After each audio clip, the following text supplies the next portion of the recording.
Are you in the market for a new computer, but you found the prices were just too high? Do you have an old computer that's become obsolete? Did you ever think about upgrading it? Or even building your own computer? That's right, building your own computer. Don't know how? Well, sure, there's plenty of how-to books around, but do you really have the time to read them? Or would you rather have someone show you how it's done in the privacy and comfort of your own home? Well, now you can, with the first video that shows how anyone can build and upgrade personal computers in 10 easy steps. Even if you have no prior computer knowledge at all, this video will show you how to open the system case, install the power supply, install or replace the motherboard,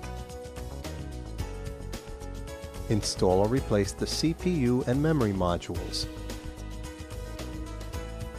install expansion boards, install or replace the hard disk drive, install the floppy disk or tape drive, install the CD-ROM or DVD drive, connect external peripherals, and last but not least, configure the system BIOS. It's like having your very own private instructor with you side by side, showing you each and every step. Build the computer system that's right for you, or build computers for profit, all at a fraction of the cost of a store-bought system. This video will show you how easy it is to build or upgrade any computer. But wait, you also get this handy reference guide to show you where you can get computer parts at the lowest prices, all in a handsome library box to store and preserve your video for future reference. This video is value priced at only $39.95. Also available is a complete program transcript to help guide you along with the video for only $9.95. Order both for only $44.99. Get yours today.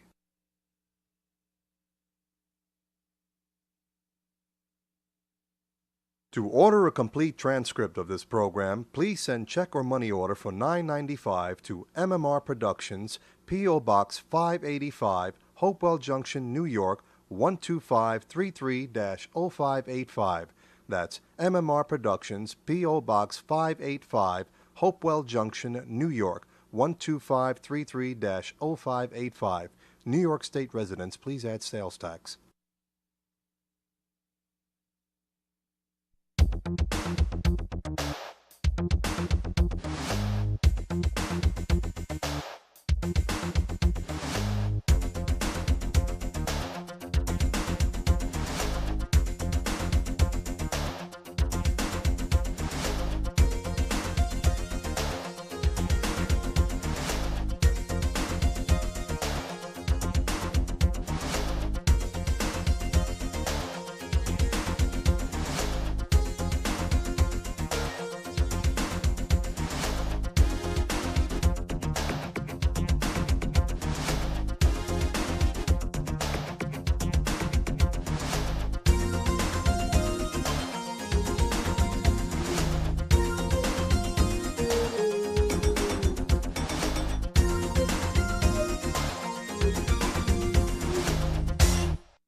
Hello, my name is Manuel Rose, and today I'm going to show you how you can build and or upgrade your very own personal computer at a fraction of what it would cost you to purchase one from a leading manufacturer.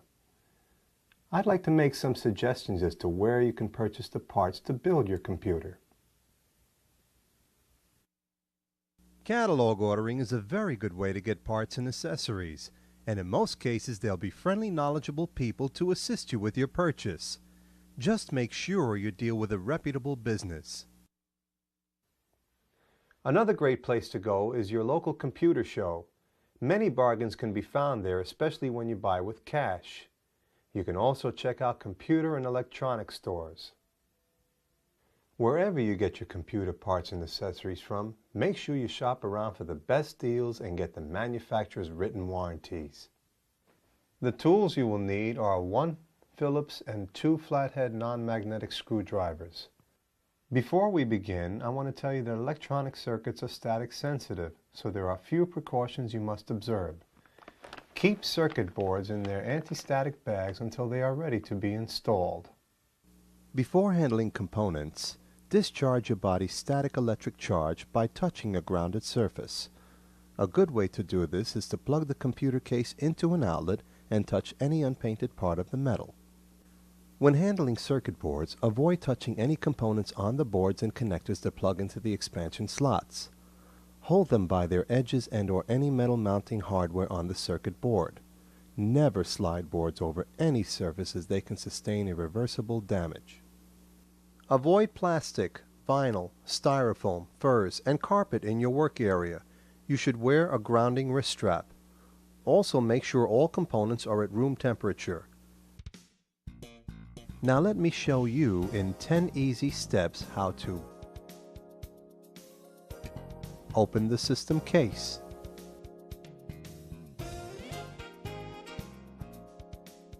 install the power supply,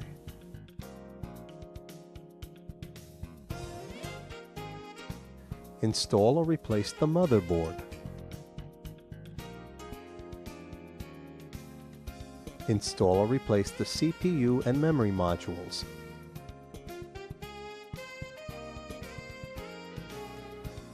install expansion boards,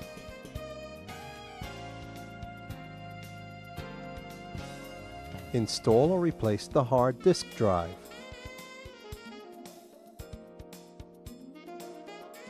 install the floppy disk or tape drive,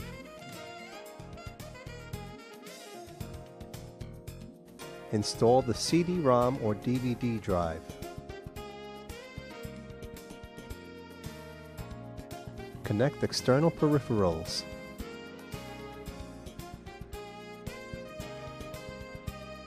and last but not least, configure the system BIOS. There are two types of compatible personal computers, also known as PCs. They are as follows. Older models referred to as AT Socket 7 and newer ATX Slot 1 type models. Also just introduced is the Socket 370, which is similar in appearance to the old Socket 7, but with speeds in excess of 1 GHz and beyond. Make sure you purchase a case, power supply, motherboard, and CPU that are compatible with each other. Ask your salesperson to be sure. Step number 1. Opening the case.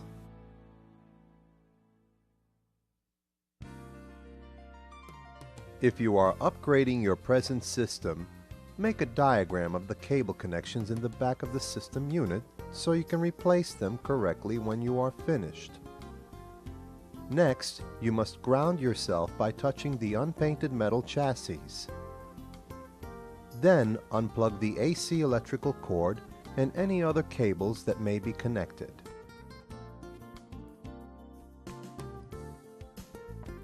By looking at the back of the unit, locate approximately 6 screws on the outer edges and remove them. Older tower systems have a plastic cover on the back. You will have to pry it off with a screwdriver first to get to the screws.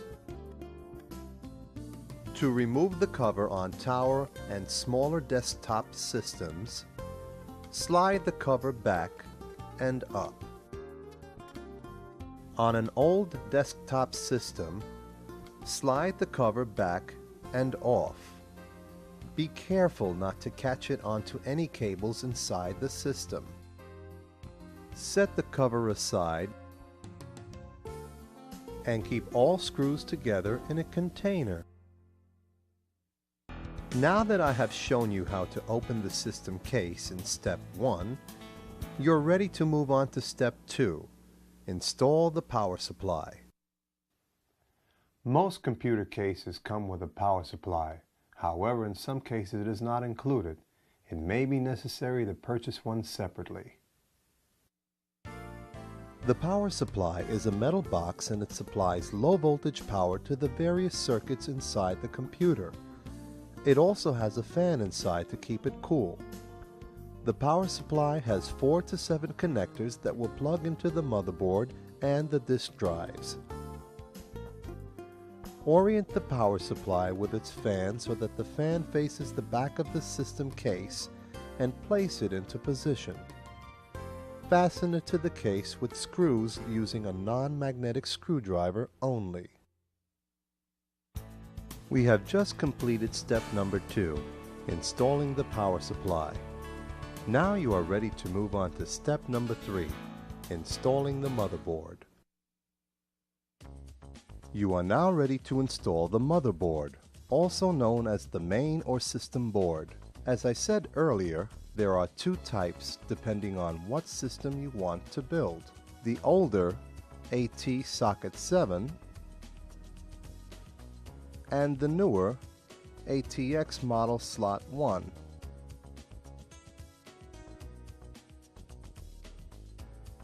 Each using their own power supply and case. If you are upgrading your present system, you'll want to make a diagram of all connections before you remove them. Each expansion card is secured by a single screw, which must first be removed. Carefully remove each expansion card from its slot. It's okay to seesaw the card end to end slightly to loosen it, but don't bend the card sideways. Set the cards on top of the computer case with paper separating them. After making your diagram, remove all cables to the motherboard. Locate and remove all mounting screws. Now you are ready to install the new motherboard. Using the hardware that came with your computer case, you will mount the motherboard. Orient the motherboard so that the connectors are facing the back of the computer case. Mount the brass and plastic standoffs in the case to match the holes in the board. Secure the motherboard with screws using non-magnetic screwdrivers only. Now connect the power supply cable. Your new motherboard comes with disk drive cables. These are the flat gray cables with a colored edge, usually red. There are cables for hard disk and floppy disk drives. The hard disk drive cable is wider than the floppy disk drive cable. If you are replacing your current motherboard, use your original cables. If you look closely at your motherboard, you will notice that all connectors are marked in white lettering. Insert the wider hard drive cable into the primary IDE socket. The colored edge will go near pin number 1. Insert the floppy drive cable into the floppy disk drive socket. The colored edge will also go near pin number 1. There are several wires coming from the computer case. These wires lead to the indicator lights and the speaker.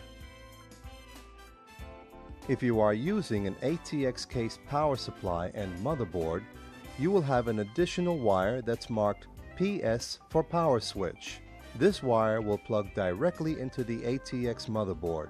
If you are working with an older AT style, plug the lead for the power supply directly into the power switch in the computer case. The remaining wires are marked on their connectors as follows: turbo LED, turbo switch, speaker, reset, key lock, and IDE or HD for hard drive. These wires connect to their associated sockets on your motherboard. This concludes step number 3, installing the motherboard.